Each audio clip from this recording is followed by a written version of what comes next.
Today we are here to get a better understanding of the challenges facing our national security and the urgent need to restore America's strength on the world stage.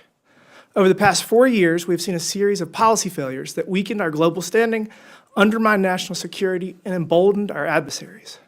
While the previous administration spoke of prioritizing American safety and leadership, its actions certainly told a different story, one of strategic drift, reactive policymaking, and diminished deterrence. We see this in the Indo-Pacific, where U.S. allies question our resolve and adversaries probe our vulnerabilities. The previous administration's failure to respond decisively to challenges, whether in the South China Sea, the Taiwan Strait, or securing critical supply chains, has dissolved confidence in America's leadership. Similarly, in Europe, President Biden's relentless demand that Ukraine become a part of NATO only exacerbated Russia's aggression. The Biden administration's failure to communicate a clear endgame after Russia further invaded Ukraine, allowing the war to drag on at great cost to global stability and the American taxpayer.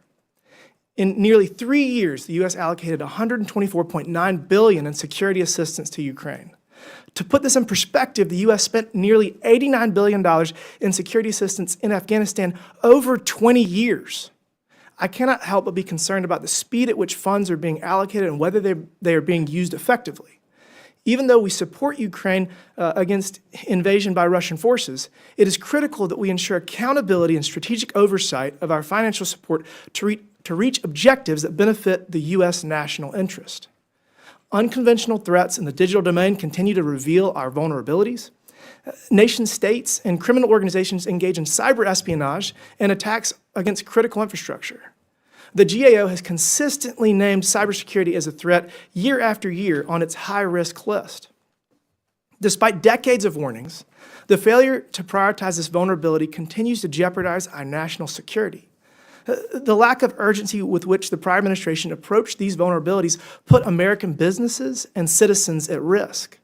We must act to defend our cyber frontiers, invest in resilient infrastructure, and strengthen public-private cooperation to remain a global leader. Finally, while the Biden administration was preoccupied with other priorities, the global terrorist threat grew. The botched withdrawal from Afghanistan was more than just a failure to execute. It signaled to the world that the United States was willing to abandon allies and leave security vacuums that enemies could exploit. Iran-backed terrorist organizations such as Hamas, Hezbollah, and the Houthis have escalated their attacks with alarming frequency. October 7th, 2023, a terrorist attack on Israel was a direct consequence of failing to maintain strong deterrence in the Middle East. The ongoing hostage crisis in which several Americans remain captive underscores the price of the Biden administration's inaction.